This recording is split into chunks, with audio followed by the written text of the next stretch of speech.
والدین عام طور پر یہ کہتے ہیں کہ سسرال میں دب کے نہیں رہنا. اب یہ لڑکی سوچ کے ساتھ جب جاتی ہے تو اس کا ہر ایکشن جو ہے وہ دراصل ایک جنگی تدبیر ہوتی ہے. اس کی وجہ سے سارے زخمی ہو جاتے ہیں، پھر بھی وہ فاتح نہیں ٹھہرتی. اقبال کہتا ہے کہ یقین محکم عمل پہ ہم محبت فاتح عالم. ریلی اس بات پر یقین کہ اللہ اور اس کے رسول نے گھروں کو ٹوٹنے سے بچانے کے لیے، گھرانوں کو پرسکون بنانے کے لیے جو اصول دیے وہی حق ہے اور میں نے انہی کو اپنانا ہے. یہ یقین محکم. اس کے بعد اگلا سٹیپ عمل پہ ہم ہے، مسلسل عمل. اور تیسری چیز محبت. محبت فاتح عالم. محبت جہان فتح کروا دیتی ہے. یہ تو سسرال ہے اور سسرال والے محبت کرنے والے ہوتے ہیں. صرف آپ کے کانسیپٹ میں خرابی آتی ہے، آپ کے دل میں یہ بات آتی ہے کہ سسرال والے محبت نہیں کرتے. اصل میں آپ محبت نہیں کرتے. لڑکی خود محبت نہیں کرتی، وہ چاہتی مجھ سے محبت کی جائے.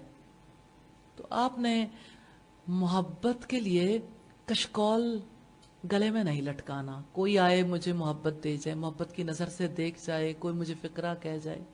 آپ نے محبتوں کا بھکاری نہیں بننا، آپ نے محبتوں کی سخاوت کرنی ہے.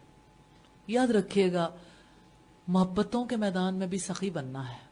اور آپ جانتے ہیں رسول اللہ صلی اللہ علیہ وسلم نے فرمایا سخی اللہ کے بھی قریب ہوتا ہے، لوگوں کے بھی قریب ہوتا ہے، جنت کے بھی قریب ہوتا ہے اور دوزخ سے دور ہوتا ہے. اور بخیل اللہ سے بھی دور ہوتا ہے، جنت سے بھی دور ہوتا ہے اور لوگوں سے بھی دور ہوتا ہے، جہنم کے قریب ہوتا ہے. تو آپ آج نیت کر لیں، جہاں بھی آپ ہوں گے، سسرال میں ہوں یا میکے میں، آپ اپنے کلاس روم میں ہوں یا سوسائٹی میں، کسی مقام پر محبتوں کی سخاوت کرنی ہے. کیا اللہ کے لیے محبت کرنے پر کوئی اجر ہے؟